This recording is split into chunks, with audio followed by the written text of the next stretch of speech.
हमारे गुरु महाराज देखो इस पर एक दृष्टांत सुनाते थे। एक नदी के किनारे बाली के ऊपर एक देवी का बड़ा सुंदर मंदिर बना हुआ था। 9 दिन की जब नवरात्रि आती थी तो वहाँ 9 दिन का बड़ा धूमधाम से मेला लगता था। लेकिन ये मेला चैत की नवरात्रि में लगता था, क्योंकि क्वार के महीने में बाढ़ का डर रहता था। नदी के किनारे था, लेकिन चैत में नदी सूख जाती थी, पानी बढ़ने का डर कम रहता था। अब गांव जीवार के जितने लोग फूल बताशा लेकर 9 दिन तक देवी मैया की पूजा में लाइन लगी रहती थी। लगता है ना नवरात्रि में मेला। 9 दिन की नवरात्रि में पूरा बिहार पुजारी बन जाएगा। जब नवरात्रि है 9 दिन मछली छोड़ दिया, अंडा छोड़ दिया, गांजा भांग शराब छोड़ दिया, बीड़ी पान सिगरेट छोड़ दिया। कितने लोग नींबू के पानी पर 9 दिन। और जो ही 9 दिन की नवरात्रि खत्म, देवी देवता को उठा के ताल तलैया में फेंक दिया। फिर अंडा खाना शुरू, फिर मछली खाना शुरू, साल भर फिर मछली मांस खाओगे, फिर नवरात्रि में पुजारी बन जाओगे। ऐसे नहीं चलता। पुजारी बनो तो सदैव के लिए बनो, तब तो सही नवरात्रि है, तब सही नवरात्रि की पूजा का फल मिलेगा। जैसे 9 दिन में शुद्ध मन भाव से देवी की पूजा करते हो, ऐसे सारी जिंदगी देवी की पूजा करो शाकाहारी बनकर। अब 9 दिन के लिए पुजारी और साल भर मांसाहारी। 9 दिन के लिए पुजारी और साल भर मांसा, तो पाप ज्यादा हुआ कि पुण्य ज्यादा हुआ? 9 दिन पुण्य और साल भर पाप करते हो, तो आपका तो पाप का घड़ा भर गया। तो देखो आप फूल बतासा लेके जनता जा रही। एक गांव के 20-25 आदमी जो आपस में दोस्त थे, ग्रुप समूह था उनका दोस्तों का। उन्होंने कहा भाई चलो एक दिन के लिए हम लोग भी पुजारी बन जाएं। 9 दिन तो हम लोग शराब छोड़ नहीं पाएंगे, एक दिन बहुत है। कहा बस कल चला जाएगा। कल सुबह नहा धोकर खूब तिलक टीका लगाकर, खूब बड़ी बड़ी माला पहनकर, फूल बतासा मिठाई लेकर देवी के मंदिर के करीब सुबह सुबह पहुंच गए। जब उनके पूजा का समय आया कि अब इनका नंबर लगेगा, तब तक उनमें से एक साथी को बड़े जोर से टट्टी लग गई। उसने कहा भाई देखो तो बड़ा गड़बड़ हो गया, हमको कोई उपाय बताओ, हमको तो टट्टी लग गई। टट्टी का मतलब समझ रहे हो? टटिया नहीं है जो टटिया बनाए हो, टटिया नहीं टट्टी। अब पता नहीं यहाँ क्यों सब टटिए का घर बनाते हो, दुनिया कहाँ पहुँच गई। आदमी का बनाया जहाज चंदा मामा तक चला गया। अब आपके गांव में सब टटिया का ही घर बना हुआ। बताओ आप, ये तो जोर से तूफान आए तो सब घर उड़ा देगा आपका। इसमें गर्मी में कैसे रहते हो आप? कम से कम घर मकान।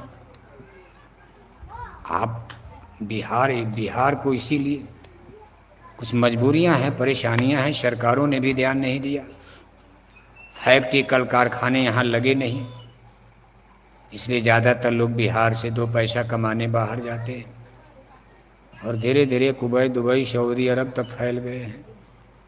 जैसे सब्जी में होता है आलू, हर सब्जी में आलू सेट हो जाता है, उसी तरह बिहारी बाबू लोग बम्बई जाओ, बंगलौर जाओ, हैदराबाद, चेन्नई, लुधियाना, पंजाब, जालंधर जाओ, अमृतसर जाओ, अहमदाबाद जाओ, सूरत जाओ, कलकत्ता तो बगले में है, अब तो कुवैत दुबई सऊदी अरब, जहाँ देखो बिहारी बिहारी नज़र आते हैं, क्योंकि आबादी की डेंसिटी यहाँ बहुत है। भारत का एक ऐसा एक प्रदेश है जहाँ ज़मीन कम है और संख्या ज़्यादा है। यूपी से भी डेंसिटी ज़्यादा है।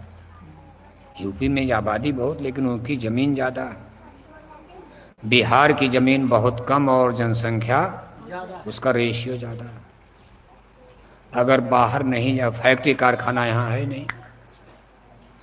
बम्बई में, गुजरात में जाओ, दिल्ली में जाओ,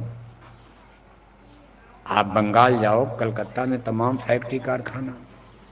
अब इतना बड़ा, सबसे बड़ा शहर पटना है, एक भी बढ़िया फैक्ट्री कारखाना नहीं, 10-20 हज़ार लोगों को नौकरी मिले हैं। खेती इतनी है ही नहीं कि सब लोग खेती में चलो रहो। गाय भैंस दूध में भी आमदनी नहीं है, गाय भैंस सबने हटाना शुरू कर दिया। तो बाल बच्चों का गुजर बसर, दवाई पढ़ाई कैसे चलेगी? चलो बम्बई चलो, बंगलौर चलो, लुधियाना चलो, चंडीगढ़ चलो, सूरत चलो, भोपाल चलो, अहमदाबाद चलो, और अब तो निकल करके कुवैत, दुबई, सऊदी अरब तक। और जब बाहर जाओगे तो आपके घर बनने लगेंगे। बिहार में रह करके सरकारी नौकरियां भी कम हैं। सरकारी नौकरी भी, मास्टर की नौकरी तब तक यूपी वाले कब्जा कर लेते हैं। अब बिहार की नौकरी है तो बिहार भर्ती करो, यूपी वालों को क्यों बुलाते हो? तब तो सब यूपी वाले यहाँ मास्टर बन जाएंगे, क्योंकि बहुत बड़ी आबादी यूपी में बेरोजगार, तमाम पढ़े लिखे बच्चे डिग्री लेकर वहाँ इंतजार कर रहे। यूपी वाले बच्चों से कहो भाई अपनी सरकार से यूपी में भर्ती करो मास्टर। आपको कहना चाहिए अपनी सरकार से कि बिहार का मास्टर, यहाँ स्कूलों में टीचर मास्टर बिहार के बच्चों को रखा जाए। यूपी वाले, मध्य प्रदेश के सब आकर के मास्टर बन गए, और बिहार के बच्चे बेचारे ऐसे घूम रहे हैं, टहल रहे हैं। कुल मिलाकर के इतनी समस्या खड़ी हो गई। तो यहाँ नौकरी चाकरी करके अपना, कुछ लोगों को नौकरी घर मकान बन गया, सबको नौकरी मिल नहीं सकती है। आगे नौकरी की और समस्या आ रही है। सरकारें ये कह रही हैं कि जितने लोग नौकरी में हैं उनको ही तनख्वाह देना कठिन हो रहा है। नए लोगों को भर्ती करके तनख्वाह कहाँ से आएगी? सरकार भी आसमान से तो पैसा आएगा नहीं, उसके भी खजाने में पैसे सीमित है। इसलिए सरकार भी बच बचा के चल रही है। उतने लोगों को नौकरी दी जा रही जिनको कम से कम तनख्वाह दिया जा सके। इसलिए एक ही उपाय, भाई बाहर जाओ, 2-4 पैसा कमा के लाओ, तो कम से कम अपना घर मकान तो बना लो। गर्मी में कितना गर्मी, ठंडी में परेशान, बरसात में देखो ये सब घर मकान टपकते होंगे, गर्मी में आग की तरह जलते होंगे, ठंडी में भी आपको दिक्कत होती होगी। ये तो देख करके हमको ताज्जुब लग रहा है, क्या हम इन मकानों में रहते कैसे हो? सब टटिया का। इसको तो मारे कोई जोर से, तो चोर लोगों को सेंध लगाने की जरूरत है नहीं। मोटी दीवार को तोड़कर चोर चोरी कर लेते हैं, और आपकी दीवार तो कोई पैर से जोर से मार दे तो टूट जाएगी। आप सो रहे, पीछे से चोर चोरी करके बक्सा उक्सा गहना वहना लेके भाग जाएगा। लेकिन चलो ठीक है जो कुछ। तो देखो, आप आदमी ने कहा भाई देखो हमको टट्टी लग गई, कोई उपाय बताओ। उसके साथियों ने कहा भाई यहाँ कहाँ टट्टी करोगी, सामने देवी भैया का मंदिर है, पूजा का समय आ गया, यहाँ टट्टी करो कहाँ करोगे? मंदिर के सामने। और यहाँ पानी कहाँ है? नदी तो थोड़ा दूर है। एक ही उपाय है कि 5 मिनट के लिए टट्टी रोक लो,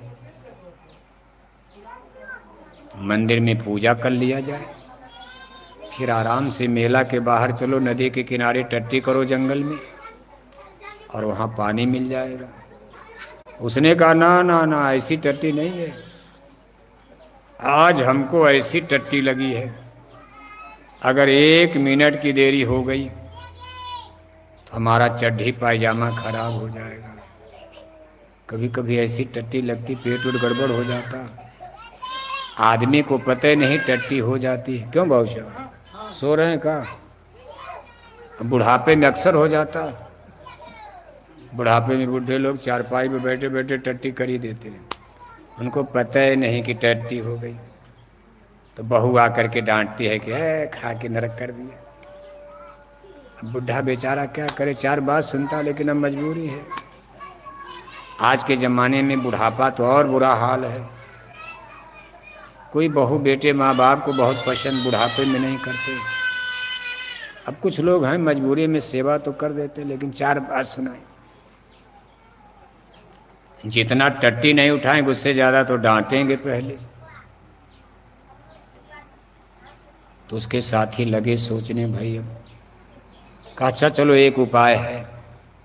नीचे है बालू, बालू में हाथ से भी गड्ढा हो जाएगा, हम सब लोग घेर कर तुमको खड़े हो जाते, तुम धीरे से नीचे बैठ जाओ और बालू में करो गड्ढा और टट्टी करके बालू की पिंडी चबूतरा मजबूत बना देना। क्योंकि दिन भर देवी मैया के सैकड़ों पुजारी लोग इधर से जाएंगे।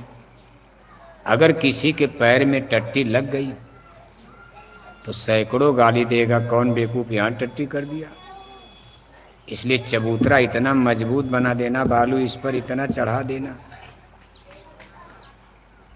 कि कितने लोग जाएं टट्टी का पता। अब उसको तो इतना नुस्खा मिला, तुरंत बैठा टट्टी गड्ढा किया, टट्टी किया, जल्दी जल्दी बालू से ढक करके पिंडी बना दिया चबूतरा, और चड्ढी पैजामा पहन करके टनाटन हो गया, पानी मिला नहीं। अब वो आदमी लगा सोचने, हम तो अशुद्ध हो गए, हमारी फूल बतासा भी अशुद्ध हो गई, अब हम पूजा कैसे करेंगे। चलो आज पूजा आ सके, कल फिर से आएंगे, अब कल पूजा करेंगे। अपना फूल बतासा उसी बालू पर फेंक दिया। उसके साथी लगे सोचने, हम भी तो अशुद्ध हो गए, हमारे ही सामने तो टट्टी किया, हम लोगों ने देखा, हमारी भी फूल बतासा शुद्ध हो गई। अब सब जितने 25-30 दोस्त आपस में अपना अपना उसी फूल बतासा उसी चबूतरे पर फेंक दिए। अब ये लोग तो मेला के बाहर निकल गए, ये लोग तो चले गए कि कल पूजा किया जाएगा। पीछे से जनता आई तो एक आदमी ने कहा, भाई ये कौन देवी है, इतना फूल बतासा चढ़ा, ये कौन देवी है। तो लोगों ने कहा, भाई देवी नहीं, अरे किसी का गिर गया होगा, देवी मैया का मंदिर तो आगे है।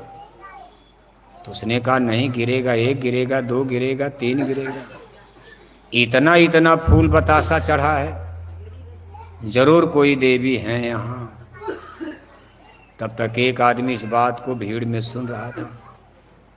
वो बहुत दिन से भगवान से प्रार्थना कर रहा था, हे भगवान, नदी के किनारे जंगल में कोई देवी देवता का स्थान आए, अर्जी फर्जी कोई मिल जाता, हम वहाँ पुजारी बनकर बैठ जाते, शाम तक 150 दक्षिणा तो मिलती, हमारा गुजर बसर होता।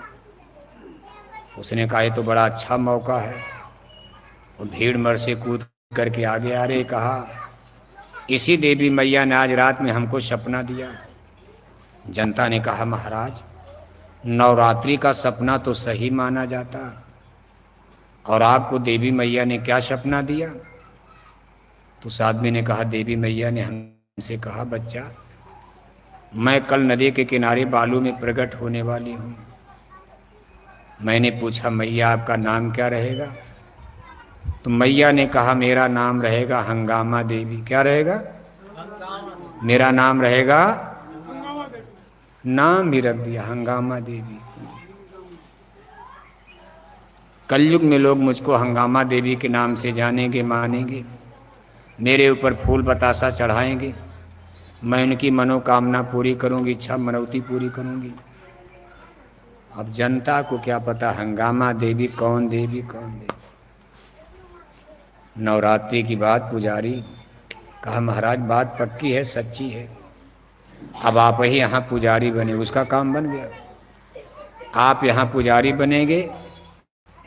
अब कम से कम देवी प्रकट हो रही हैं तो देवी का जागरण गीत शुरू कर दीजिए। तब तक 4 आदमी ढोल मजीरा लेकर बैठ गए, जय मैया हंगामा देवी, जय जय हो हंगामा देवी। जगत तारणी हंगामा देवी, भगत तारणी हंगामा देवी, जय मैया हंगामा देवी, जय जय हो हंगामा देवी। तब तक दो आदमी चद्दर लेकर खड़े रहे। कहा दक्षिणा तो देते जाओ, दक्षिणा तो मेन चीज है, उसी के लिए तो सब हो रहा। दक्षिणा कलयुग है। कहा दक्षिणा देते जाओ। अब सारी जनता, हाहाकार मच गया। जनता में, गांव समाज में फैल गई बात। नदी के किनारे एक नई मैया प्रकट हो गई, हंगामा देवी। अब सारी जनता, पुरानी मैया के मंदिर शाम तक खंडहर हो गया। सारी जनता इधर मुड़ गई। जनता कहने लगी कि देवी मैया की पूजा करते करते 9 नवरात्रि बीत गई, 10 साल बीत गया, मैया ने एक भी मनोकामना मनोती पूरी नहीं। अब हम नई मैया की पूजा करके देखेंगे। सारी जनता पुरानी मैया को छोड़कर नई देवी मैया की तरफ मुड़ गई। पुरानी मैया का मंदिर खाली और यहाँ हंगामा देवी की जगह फूल बतासा का टीला लग गया। इतना फूल बतासा चढ़ गया कि टीला हो गया। शाम को उस देश का राजा अपने मंत्री के साथ रथ पर बैठ करके जा रहे हैं। राजा ने कहा मंत्री, देवी का मंदिर तो आगे है, यहाँ बालू में कौन पूजा शुरू हो गई? मंत्री ने जाकर के पूछा, भाई ये क्या कर रहे हो? जनता ने कहा महाराज हंगामा मैया प्रकट हो गई। राजा ने कहा मंत्री, मैं राजा हूं, मैं कोई आम आदमी नहीं हूं। मैंने भी बहुत कथा प्रवचन सत्संग सुना है साधु संत महात्माओं का। आज तक किसी साधु संत महात्मा ने हमको हंगामा देवी का नाम नहीं बताया। ये हंगामा देवी कौन देवी है? मुझे शंका है, कोई ठगहारा, कोई धोखेबाज हमारी जनता को धोखा देना चाह रहा। अब राजा तो राजा दिमाग लगाएगा। जनता तो जाल में आ गई, लेकिन राजा ने दिमाग लगाया। कहा मंत्री, मैं राजा हूं, मैं इसकी जांच करवाना चाहता हूं। मंत्री ने कहा हुजूर, आपके आदेश का पालन होगा। कहा मेरा आर्डर है, पूजा बंद करवा दो।